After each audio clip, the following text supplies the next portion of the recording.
Hi friends, मैं आकांक्षा शर्मा जी की with आकांक्षा में आपका स्वागत करती हूँ। फ्रेंड्स, आज हम करने वाले हैं फूड सेफ्टी ऑफिसर के पीवाईक्यू का दूसरा वाला भाग। इसके पहले मैंने एक और इसका करवा चुकी हूँ। जितने भी इसके पार्ट आएंगे ये हैज़ 1 हैज़ 2 करके आपको मिलते जाएंगे, तो आपको प्रॉब्लम नहीं होगी। इसके अलावा मैंने प्लेलिस्ट भी बना दी है फूड सेफ्टी प्रैक्टिस सेट के नाम से, तो उसमें आपको प्रैक्टिस सेट और पीवाईक्यू मिल जाएंगे। आज रात से एक थ्योरी का कोर्स भी लेके आऊँगी मैं, जिसमें आपको थ्योरी सारी समझाती जाऊँगी यूनिट 1 से, तो आपकी थ्योरी भी क्लियर होती जाएगी। फूड सेफ्टी ऑफिसर के साथ साथ छात्रावास अधीक्षक की भी वैकेंसी आने वाली है, लेकिन बहुत सारे लोगों के मेरे पास मैसेज आ रहे हैं, बट अभी क्या है, कुछ क्लियर नहीं है कि कब वैकेंसी आएगी, उसका सिलेबस क्या रहेगा।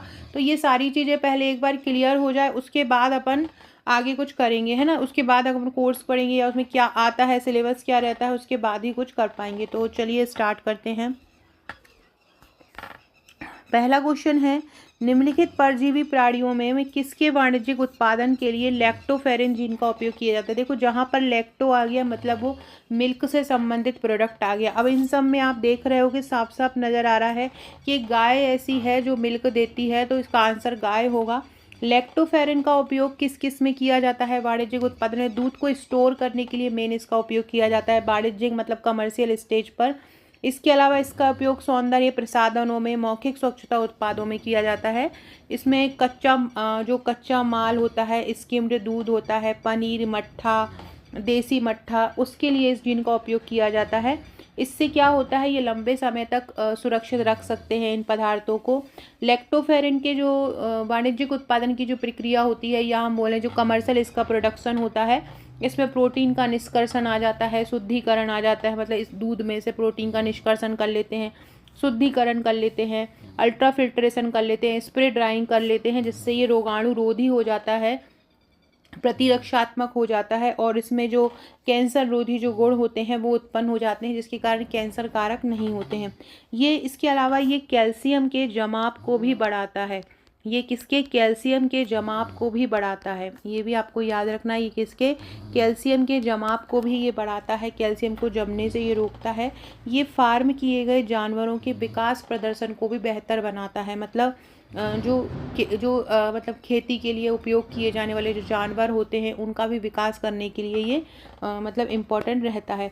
लैक्टोफेरिन के उत्पादन वाले कुछ ब्रांड की बात की जाए तो टाटुआ न्यूट्रिशनल्स जो है वो एक जाना जाता है न्यूजीलैंड का। ग्लैम्बिया न्यूट्रिशनल्स भी जाना जाता है, जो कि आयरलैंड का है, जो लैक्टोफेरिन के लिए जाने जाते हैं। तो लैक्टोफेरिन किससे संबंधित होता है, दूध और डेयरी उत्पादों से संबंधित रहता है।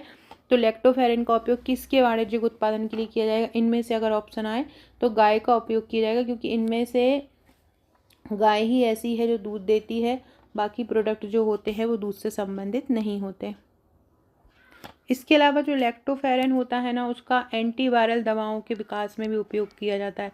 जो एंटीवायरल दवाएं होती हैं उनके विकास में भी इसका उपयोग किया जाता है। ये भी आपको याद रखना है कि लैक्टोफेरिन जीन का उपयोग किसके लिए किया जाता है, जो एंटीवायरल दवाएं होती हैं, या उनको आयरन के बाइंडिंग में भी इसका उपयोग किया जाता है, ग्लाइकोप्रोटीन में भी होता है, और लैक्टोफेरिन जो होता है मानव स्तनों में भी पाया जाता है। ये भी स्पेशली याद रखिएगा। अगला है, मानव शरीर में मिथाइल व इथाइल अल्कोहल का विषहरण होता है। मतलब किससे हो जाएगा, मानव शरीर में मिथाइल और इथाइल अल्कोहल का विषहरण किस में होता है। ऑक्सीकरण से होता है, अपचयन से होता है, संयुग्मन से होता है, या सल्फ्यूरीकरण से होता है। ये होता कहाँ है, सबसे पहले तो मानव शरीर में जो विष का हरण होता है, जो विष को ग्रहण करता है वो करता है लीवर। मानव शरीर में जो विष हरण करता है वो किसको करता है, लीवर करता है। ज़्यादा मात्रा में जब मिथाइल अल्कोहल शरीर में पहुंच जाता है तो लीवर उसको डिटॉक्सिफाई नहीं कर पाता है। मतलब उसका डिटॉक्सिफाई मतलब ऑक्सीफाई मतलब क्या हो जाएगा, ऑक्सीकरण। तो ज़्यादा मात्रा में अगर अल्कोहल, जो आपने देखा होगा कि जो लोग ज़्यादा शराब पीते हैं उनका लीवर ख़राब हो जाता है, वो इसलिए ही हो जाता है कि ज़्यादा मात्रा में अगर अल्कोहल शरीर में पहुँच जाता है तो लीवर उसको डिटॉक्सिफाई नहीं कर पाता, मतलब उसका जो विष होता है वो बाहर नहीं निकाल पाता है, और जिसके कारण जो मिथाइल अल्कोहल है वो सीधे सीधे शरीर को प्रभावित करता है। और जो एथेनॉल होता है, या इसको हम इथाइल अल्कोहल बोलते हैं, ये भी सीधे सीधे यकृत पर प्रभाव करता है, जिसके कारण यकृत या लीवर जो होते हैं खराब हो जाते हैं। मिथाइल अल्कोहल को हम मेथनॉल बोलते हैं, ये बहुत जहरीला हो जाता है और इसको पीने के लिए सुरक्षित नहीं होता। और जो एथेनॉल होता है, इसको हम एथिल अल्कोहल बोलते हैं, ये एक रंगहीन तरल होता है, इसमें तेज जलने वाली बदबू आती है। शराब, बियर और जो वाइन होती है उसमें ये उपस्थित होता है। इसके अलावा जो मेथनॉल होता है, इसका उपयोग हम औद्योगिक जो सॉल्वेंट होते हैं, इंडस्ट्रियल जो सॉल्वेंट होते हैं, उसमें भी इसका उपयोग करते हैं, इंडस्ट्री में भी इसका उपयोग किया जाता है ना। इथेनॉल के सेवन से कैंसर होने का खतरा भी बढ़ जाता है। इसके अलावा अवसाद मतलब चिंता, परेशानी, ये सारी स्थितियाँ भी इसके कारण हो जाती हैं। राजस्थान के पेपर में यह भी क्वेश्चन पूछा गया था, तो बहुत इंपॉर्टेंट है ये, है ना, याद रखना। ये स्पेशली किससे मानव शरीर को, मतलब जो लोग ज़्यादा शराब पीते हैं वहाँ से ये होता है।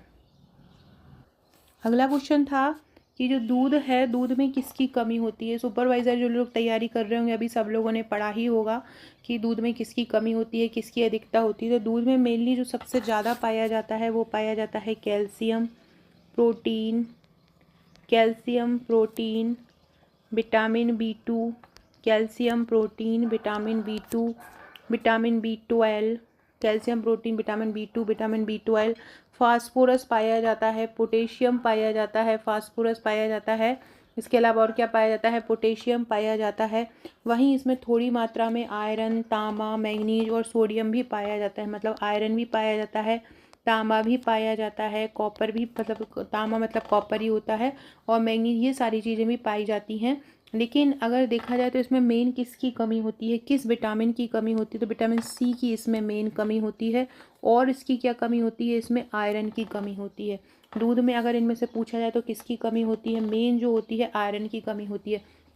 फ्रेंड्स, हमारी FSO की जो क्लास स्टार्ट हुई है, मैंने जो क्लास देखिए, हमने हमारे FSO के 3 बैच मिल जाएंगे आपको, लेकिन जो हमारा ट्रिकी बैच है वो सबसे ज़्यादा इम्पोर्टेंट है, कारण इसमें हम आपको टेस्ट सीरीज़ भी दे रहे हैं। इसमें हर टॉपिक के ट्रिकी नोट्स, ट्रिकी वीडियो, आपको वीडियो लेक्चर मिलेंगे, मतलब आपको खुद नहीं पढ़ना है, हम सारे नोट्स आपको याद करवा देंगे। इसके अलावा आपको हर टॉपिक के MCQ या प्रैक्टिस सेट मिलेंगे, है ना, वीडियो मिलेंगे और नोट्स मिलेंगे। ट्रिकी बैच रहेगा तो पूरे जो वीडियो रहेगी वो ट्रिकी तरीके से रहेगी। ये सारा ट्रिकी बैच जो है हमारा एप्लीकेशन पर उपलब्ध है, वो आप ले सकते हैं। इसमें जो शुरू के 100 लोग थे उसमें उनको 1999 में दिया गया था। अभी इसका 150 लोगों तक चार्ज इसका 1999 हो जाएगा। उसके बाद 2999 हो जाएगा। उसके बाद अगर जैसे ही 150 लोग कंप्लीट होते हैं तो उसके बाद इसका चार्ज जो होगा 4999 हो जाएगा। कारण क्या है कि इसमें हम सारी चीज़ें उपलब्ध करा रहे हैं। टेस्ट सीरीज़ हम जो भी मंडे टू फ्राइडे पढ़ेंगे उसका हर संडे टेस्ट होगा, सैटरडे रिवीजन के लिए दिया जाएगा। हर जो भी टॉपिक पढ़ा रहे हैं उसके हर टॉपिक के प्रैक्टिस MCQ आपको दिए जाएंगे। आपने थ्योरी पढ़कर ये भी देख लेना है कि क्या क्या MCQ बन सकते हैं, तो वो हम सारे MCQ आपको प्रोवाइड कराएंगे। थ्योरी नोट्स आपको पूरे प्रोवाइड कराएंगे। इसके अलावा वीडियो लेक्चर देंगे, मतलब एक जगह पर आपको सारी चीज़ें। आपको ये मानिए कि जो FSO की जो तैयारी कर रहे हैं तो बहुत ज़्यादा कठिन कठिन टर्म्स आएंगी, आपको ईजिली याद नहीं हो सकती है, तो उसके लिए हम ट्रिक याद कराएंगे। ये मुझे इस क्वेश्चन को देख के इसलिए याद आया क्योंकि आज हमारी जो क्लास 10 बजे से है उसमें मैंने पाश्चुरीकरण पढ़ाया है, रिकॉर्डेड क्लास रहती है। पाश्चुरीकरण मैंने पढ़ाया है। पाश्चुरीकरण प्रक्रिया में हमने दूध को ही पढ़ा है कि हम पाश्चुरीकरण के अलग अलग प्रकार होते हैं, अलग अलग टेम्परेचर पे उसको रखा जाता है, जो कि HT ST होता है ना, UHT होता है, LTHT होता है। ऐसे अलग अलग पाश्चराइजेशन के टाइप होते हैं, उनके अलग अलग टेम्परेचर होते हैं, तो उन टेम्परेचर को हमने ट्रिक द्वारा याद करवाया है। तो नॉर्मल अगर आप सोचें कि एक बार ऐसा बेसिक पढ़ के एग्ज़ाम को याद कर पाए तो दे पाए, ऐसा नहीं है, क्योंकि सारे टॉपिक अलग हैं। जो PSC कर रहे होंगे या जो दूसरे एग्ज़ाम कर रहे होंगे उन हिसाब से सिलेबस अलग है। इसका पूरा टेक्निकल सब्जेक्ट है तो इसको ट्रिक द्वारा ही याद करना पड़ेगा।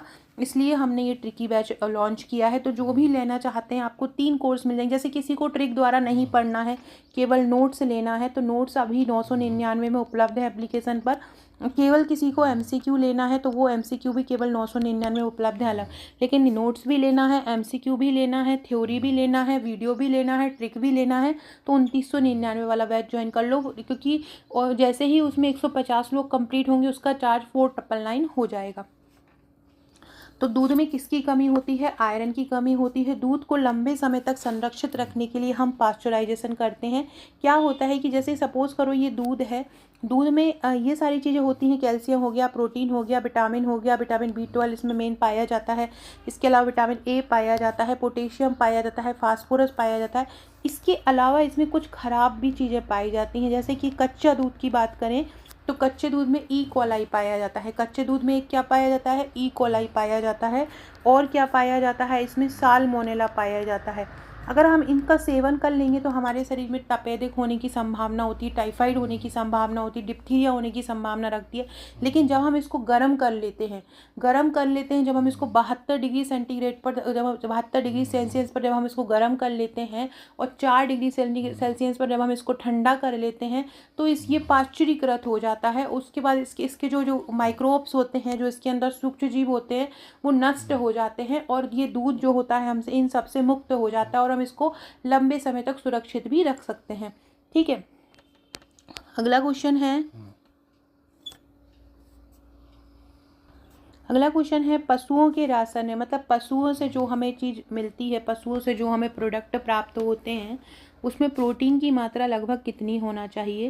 देखो पशुओं का जो रोशन होता है उसमें कुल प्रोटीन का जो प्रतिशत होता है वो लगभग 14 से 20% होना चाहिए। लेकिन इसमें ऑप्शन 20 कहीं दिख नहीं रहा है, तो हम एवरेज 25% इसका आंसर लगाएंगे। वहाँ पे आयोग ने भी इसका 25 ही माना था।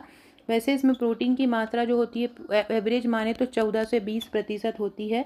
अगर पशु के आहार में हरा चारा शामिल होता है, हरा चारा अगर उनको देते हैं, है ना, तो पशु के राशन से मतलब होता है जो हम पशु को खिला रहे हैं, है ना, तो उसमें जो होता है अगर हम उसको हरा चारा दे रहे हैं तो उसमें लगभग 10 से 12% पाचक प्रोटीन होना चाहिए, है ना। एक BIS जो एक मानक है, संस्था है पशुओं की, उन्होंने बताया है कि दुधारू पशुओं के लिए कच्चा प्रोटीन और वसा की मात्रा 20% और 2.5% से कम नहीं होना चाहिए। उन्होंने क्या बोला है कि जो दुधारू पशु होते हैं, जो दूध देने वाले पशु होते हैं, उनको हमें प्रोटीन कितना खिलाना चाहिए? उनको करीब 20% प्रोटीन हमको देना चाहिए। उनको करीब 20% हमको प्रोटीन देना चाहिए और उनको लगभग 2.5% हमको वसा देना चाहिए। 20% हमको प्रोटीन देना चाहिए और 2.5% हमको उसमें उनको वसा देना चाहिए। ये बोला है BIS ने बोला है, जो मानक अधिनियम है पशुओं से संबंधित। आपका एक अलग यूनिट है पशुओं से संबंधित, जिसमें आपको पूरे पशुओं की नस्ल भी याद करनी है, पशुओं से संबंधित पूरे उनका जो खाद्य है, खाद्य पदार्थ है पशुओं के, वो सारा भी याद करना है। तो ये सारे फैक्ट भी आपको अच्छे से कर लेना है, क्योंकि ये भी पूछा जा सकता है। पशु की ज़रूरत के हिसाब से पाचक, प्रोटीन और कुल पाचक तत्वों में कमी को दाना देकर भी पूरा कर सकते हैं ना। प्रोटीन का जो होता है पशुओं को चयापचय दर में मजबूत करता है। दुधारू पशु होते हैं तो उनको दूध की बढ़ोतरी करने में देता है। तो ठीक है, तो पशु का आहार में जो प्रोटीन की मात्रा होनी चाहिए वो लगभग 20 से 25% देना ही चाहिए है। और वसा कितना देना चाहिए? लगभग 2.5% एक पशु को वसा की मात्रा देना चाहिए। अगला क्वेश्चन है, अजीनोमोटो का रासायनिक नाम क्या है? अजीनोमोटो क्या है और उसका रासायनिक नाम क्या है? जो आप खाते हो ना मैगी में यही मसाला होता है जो बहुत अच्छा लगता है। इसको हम मोनोसोडियम ग्लूटामेट बोलते हैं। क्या बोलते हैं? मोनोसोडियम ग्लूटामेट इसको बोलते हैं। ये ग्लूटामिक एसिड होता है, उसका सोडियम लवण होता है। ग्लूटामिक एसिड होता है, उसका सोडियम लवण ये होता है। और ये एक सफ़ेद और गंधहीन पाउडर होता है। इसका इस्तेमाल खाने में स्वाद बढ़ाने के लिए करते हैं। क्यों करते हैं? खाने में स्वाद बढ़ाने के लिए कहते हैं। जैसे अपन ने खिचड़ी बनाई, कुछ भी पुलाव बनाया, दलिया बनाया, तो उसको डाल देते हैं जनरली हम, खिचड़ी का स्वाद बढ़ जाता है। मैगी तो इसी के कारण ही अच्छी लगती है और बहुत नुकसानदायक होता है ना। अजीनोमोटो को किण्वित करके या फर्मेंटेशन करके बनाया जाता है। है ना। और इसमें सूक्ष्म जीवों को मिलाया जाता है। ये सूक्ष्म जीव ग्लूकोज का सेवन करते हैं जिससे ग्लूटामिक एसिड बनता है। इस घोल को रंगहीन किया जाता है और फिर इसको क्रिस्टलीकृत करके सुखाया जाता है जिससे अजीनोमोटो बनता है। तो अजीनोमोटो का रासायनिक नाम क्या है? मोनोसोडियम ग्लूटामेट है। क्या है? मोनोसोडियम ग्लूटामेट अजीनोमोटो का रासायनिक नाम है, याद रखना। अजीनोमोटो का रासायनिक नाम क्या है? मोनोसोडियम ग्लूटामेट है। ठीक है। किस लिए इसको उपयोग किया जाता है? चाइनीज़ फूड में भी इसका उपयोग किया जाता है। जो ज़रा फास्ट फूड मिलते हैं ना, वो लोग भी इसका उपयोग करते हैं जगह जगह पे, तो याद रखना है। अगला क्वेश्चन है, चावल में अमीनो अम्ल को सीमित करना है। देखो, चावल में अमीनो एसिड की मात्रा सीमित ही होती है। चावल में जो अमीनो एसिड पाया जाता है वो कौन सा पाया जाता है? लाइसीन पाया जाता है।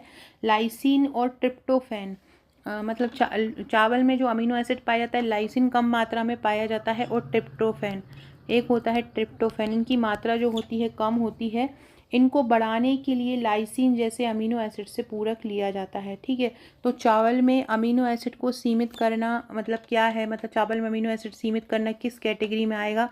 कौन सा अमीनो एसिड सीमित है? ये आएगा। चावल में कौन सा अमीनो एसिड सीमित है?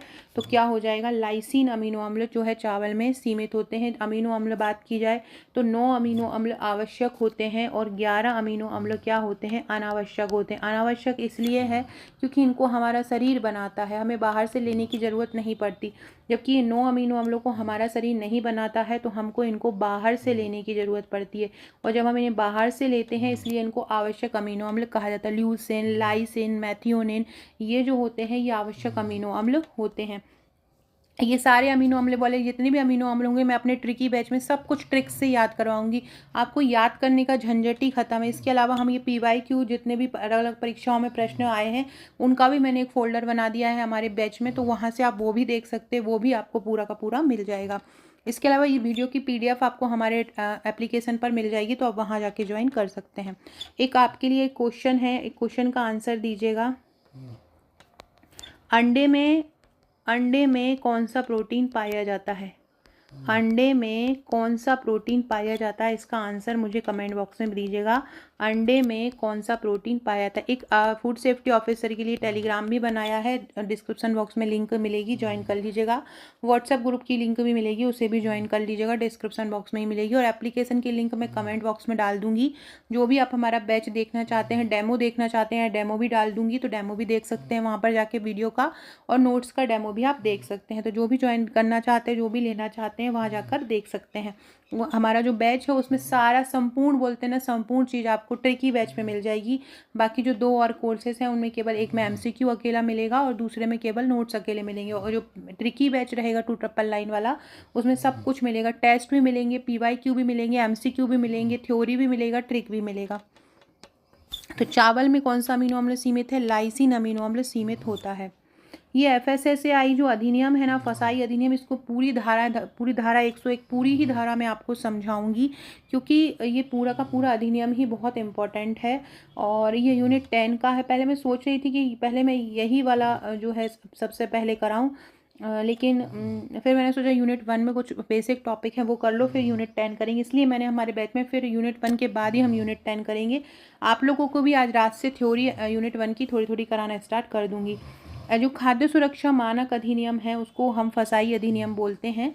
इसमें कुल 101 धारा है। इस अधिनियम के तहत खाद्य सुरक्षा और मानक प्राधिकरण की स्थापना भी की गई है। ये क्या करता है? जितने भी खाद्य से जुड़े कानून होते हैं, उनको एक जगह पर लाता है। खाद्य से जुड़े जितने भी कानून होते हैं उनको एक जगह पर लाता है और उनके लिए एक मानक निश्चित करता है। खाद्य पदार्थों के विनिर्माण, भंडारण, वितरण, बिक्री और आयात को भी ये नियंत्रित करता है। इस अधिनियम के तहत ही खाद्य सुरक्षा और मानक प्राधिकरण की स्थापना की गई है। और इसकी जो धारा 101 है वो किससे संबंधित है? कठिनाइयों को दूर करने की शक्ति से संबंधित है। देखो, इसकी 101 धारा है और 101 की 101 धारा आपको याद होना चाहिए किस धारा में क्या कहा गया है। अगर आपको FSO बनना है तो आपको ये पूरे की पूरे टॉपिक की, हर अधिनियम की हर धारा, ये कुछ भी चीज़ आप स्किप नहीं कर सकते, क्योंकि आपके पास अच्छा खासा टाइम है। और मैं अपना जो कोर्स रहेगा उसमें ये सारी धाराएं ट्रिक द्वारा करवाऊंगी। आपको बिल्कुल कोई भी परेशानी नहीं होगी, आपको सारी धाराएं बहुत ईजिली याद हो जाएंगी। ठीक है। तो फसाई की जो धारा 101 है वो किससे संबंधित है? कठिनाइयों को दूर करने से संबंधित है। इसकी पूरी धाराएं आपको याद कर लेना है। इसको जो स्वीकृति मिली थी राष्ट्रपति की वो 23 अगस्त 2006 को मिली थी। कब मिली थी? 23 अगस्त 2006 को इसकी राष्ट्रपति की स्वीकृति मिली थी। और 5 सितंबर 2008 को जो खाद्य सुरक्षा प्राधिकरण है, मानक प्राधिकरण है जो फसाई है, उसकी स्थापना हो गई थी। ठीक है। 121 में धाराएं, 10 अध्याय हैं। निम्नलिखित में से कौन सी स्थिति दूध के पाश्चुरीकरण के लिए आवश्यक है? आज ही मैंने पढ़ाया है ये। 15 सेकंड के लिए 72 डिग्री सेल्सियस दूध के, अगर हम दूध को 63 डिग्री सेल्सियस पर गर्म करते हैं तो हमको उसको 30 मिनट तक गर्म करना रहेगा। लेकिन अगर हम उसको 72 डिग्री सेल्सियस पर गर्म करते हैं तो हमें कितना समय तक रखना पड़ेगा? 15 सेकेंड तक रखना पड़ेगा। तो याद रखना है कौन सी स्थिति दूध के पाश्चुरीकरण के लिए है? 15 सेकेंड के लिए 72 सेंटीग्रेड। पाश्चुरीकरण की जो खोज हुई थी 1800 सदी में हुई थी, लुई पाश्चर ने की थी। लुई पाश्चर ने ये वाइन के लिए सबसे पहले प्रयोग किया। तो उन्होंने देखा कि वाइन जो है ना बहुत जल्दी ख़राब हो जाती है, तो वो अल्कोहल जो होता है वो एसिटिक एसिड में बदल जाता था, जिससे वो खट्टा हो जाता था। तो उन्होंने उसके लिए ये प्रक्रिया लेके आए थे, पाश्चुरीकरण। और उन्होंने देखा कि जब उन्होंने उसको अल्कोहल को गर्म करके फिर ठंडा किया तो उसके जो बैक्टीरिया हैं वो किल हो गए और फिर दोबारा नहीं पनपे। तो इसी कारण से उन्होंने फिर ये इसकी प्रक्रिया, इसकी शुरुआत हो गई। और बाद में अभी जो सबसे ज़्यादा फेमस है वो मिल्क के लिए ही जाना जाता है। तो याद रखना, पाश्चुरीकरण को 72 डिग्री सेंटीग्रेड पर 15 सेकेंड के लिए गर्म करते हैं और फिर उसको 4 डिग्री सेल्सियस पर ठंडा करते हैं। फ्रेंड देखिए, ये है हमारा एफएसओ का बैच, ट्रिकी बैच। ये है तो 4999 का, लेकिन शुरू के 150 को 2999 में दिया जा रहा है। ऑलमोस्ट 150 हो चुके हैं। इसमें आपको क्या क्या मिलने वाला है? इसमें हस्तलिखित आपको नोट्स मिलेंगे सरल भाषा में, रिकॉर्डेड वीडियो मिलेंगे, ट्रिक के साथ सभी टॉपिक मिलेंगे, संपूर्ण सिलेबस रहेगा पार्ट ए और बी दोनों। हर टॉपिक की थ्योरी के साथ एमसीक्यू भी दिए जाएंगे, हर टॉपिक का टेस्ट रहेगा, वीकली करंट अफेयर्स भी दिए जाएंगे, ग्राफ चित्र टेबल का प्रयोग करके सारे टॉपिक समझाए जाएंगे, ट्रिक्स थ्योरी सरल अंदाज में रहेगी, टेस्ट भी मिलेंगे, एमसीक्यू भी मिलेंगे, प्रैक्टिस प्रश्न भी मिलेंगे, थ्योरी भी मिलेगी। 101 से 150 अभ्यर्थियों के लिए 2999 है। 150 के बाद इसका चार्ज 4999 हो जाएगा। आपको GK with Akanksha Sharma app download करना है। ट्रिकी बैच क्यों लो आप? हमारा 250 दिन का ये पैकेज है। एग्जाम तक की इसकी वैलिडिटी रहेगी। 15 यूनिट इसमें कवर करवाई जाएंगी। कठिन से कठिन टॉपिक ट्रिक द्वारा याद रहेंगे। हस्तलिखित थ्योरी नोट्स रहेगा, टॉपिक वाइज एमसीक्यू रहेगा, वीकली टेस्ट सीरीज रहा करेगी। जो भी आप पूरे सप्ताह पढ़ोगे उसका टेस्ट लिया जाएगा, उसके टेस्ट की पीडीएफ भी दी जाएगी, करंट अफेयर्स टेस्ट भी होंगे। पार्ट ए और बी दोनों तैयार रहेगा, पार्ट बी पर ज़्यादा फोकस किया जाएगा। विभिन्न राज्यों में हुए गए प्रश्न भी इसमें सॉल्व कराए जाएंगे। देखिए आपको नोट्स किस प्रकार से मिलेंगे, आप देख सकते हैं। ये हैंड रिटन नोट्स आपको इस प्रकार से दिए जाएंगे। इस प्रकार से नोट्स पढ़ने से ही आपको समझ में आ जाएगा। ये अभी मैंने बताया था, टेम्परेचर है, डेथ जो स्थिति होती है उसके लिए है, टोटल डेथ टेम्परेचर है, ये डी वैल्यू है, बॉइलिंग है, HTST है, high temperature, slow time, UHT ultra high temperature होता है, पाश्चुरीकरण, ये सारा आज मैंने पढ़ाया है। इसके अलावा आप हमारा आबकारी का बैच भी ज्वाइन कर सकते हैं। आबकारी का बैच 499 का है। और जो एफएसओ का जो ट्रिकी बैच है उसमें ट्रिक, थ्योरी, प्रैक्टिस, एमसीक्यू सब कुछ आपको मिलेगा। इसके अलावा ये हमारा केवल आपको जैसे वीडियो नहीं पढ़ना है, केवल आपको नोट्स लेना है तो आप हमारे ये पार्ट A1 और दोनों के नोट्स भी ले सकते हैं। 999 में है ये एफएसओ ट्रिकी बैच के। ये 15 से 20 अधिनियम धाराओं द्वारा याद करवाए जाएंगे और 15 से 20 अधिनियम में सारी धाराओं को ट्रिक द्वारा याद करवाया जाएगा, है ना। इसके अलावा प्रीलिम्स का 2026 का भी ट्रिकी बैच लॉन्च हो चुका है। 25 अप्रैल से क्लासेस हैं। आरंभ के 100 स्टूडेंट को 1999 है। उसके बाद इसका चार्ज 4999 हो जाएगा। वही जो ट्रिकी हमारे एफएसओ के बैच में मिल रहा है वही आपको इसमें मिलेगा। देखो क्या बोल रहे हैं, फसाई ने बोला है कि जो फल का जो स्क्वैश होता है, मतलब जो उसका फल का गूदा होता है, उसमें न्यूनतम TSS क्या होना चाहिए? TSS का मतलब होता है total soluble solid, total soluble solid, है ना। ये TSS का फुल फॉर्म भी बहुत ज़्यादा है। आज ही मैंने पढ़ा रही थी वहाँ पे बैच में, तो उसमें कम से कम 10 फुल फॉर्म आ गए थे। और कल भी मैंने ये प्रीवियस ईयर्स कराए थे तो बहुत सारे फुल फॉर्म आए थे। तो आपको फुल फॉर्म भी अच्छे से कर लेना। जो लोग बैच नहीं ले पा रहे हैं उसके लिए यूट्यूब पर भी क्लास लेके आऊँगी। आज शाम से ही थ्योरी स्टार्ट कर देंगे, उसकी पहली यूनिट 1 से ही क्लास स्टार्ट करेंगे आज। तो है ना, सारे लोग ज़रूर देखिएगा। न्यू हो तो चैनल पर सब्सक्राइब भी कर लीजिएगा। तो फसाई ने बोला है कि जो फल का स्क्वैश होता है, फल का जो गूदा होता है, उसमें जो TSS है, टोटल सॉल्युबल सॉलिड, मतलब जो मतलब विलय होने वाला, सॉल्युबल होने वाला जो सॉलिड है उसकी मात्रा कितना होना चाहिए, 40% उसकी मात्रा होना चाहिए। कितना होना चाहिए, 40% उसकी मात्रा होना चाहिए, ये आपको याद रखना है।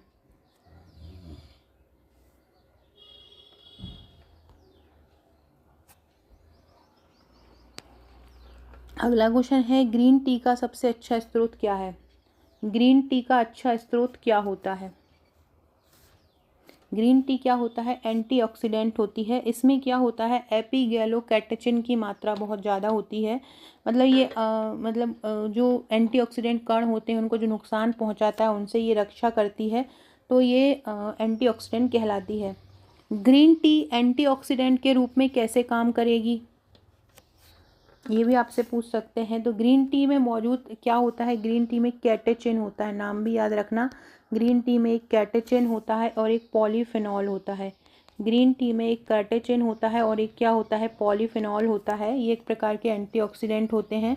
ये क्या होते हैं, शरीर में तनाव को कम करने में मदद करते हैं, मुक्त कणों को बेअसर बनाते हैं और कोशिकाओं को डैमेज होने से भी बचाते हैं, है ना। और इसके अलावा एंटीऑक्सीडेंट एंजाइम की मात्रा बढ़ाने के लिए जाने जाते हैं। जितना ज़्यादा एंटीऑक्सीडेंट हमारे अंदर होंगे, हमारे से तनाव कम होगा, टेंशन दूर होगा, और उसके अलावा जो फाइबर जो बोलते हैं पाचन शक्ति जो होती है वो उसमें भी मदद मिलती है, इम्यूनिटी बढ़ती है ना, संज्ञानात्मक कार्य और स्मृति में सुधार होता है। तो ये सारी चीज़ें ग्रीन टी के लिए जानी जाती है। तो ग्रीन टी किसका अच्छा स्रोत है, मतलब ग्रीन टी एंटीऑक्सीडेंट के रूप में अच्छे से काम करता है, एंटीऑक्सीडेंट के रूप में ये जाना जाता है। ये इस प्रकार से क्वेश्चन आए हुए हैं। आपके सिलेबस को किस तरह से पढ़ना है आप खुद देखिए कि आप इन सबको सही कर पाएँ। आप इन सब के इस प्रकार के क्वेश्चन आए तो आप इस प्रकार को सही कर पाएँ। तो कौन ऐसा भी आ सकता है, कौन एक एंटीऑक्सीडेंट के रूप में काम करता है, तो ग्रीन टी करता है। तो फ्रेंड्स ये था हमारा आज का वीडियो। रात को मैं थ्योरी क्लास लेके आऊँगी। वीडियो अच्छा लगे तो लाइक शेयर सब्सक्राइब जरूर कीजिएगा। Okay friends, thank you.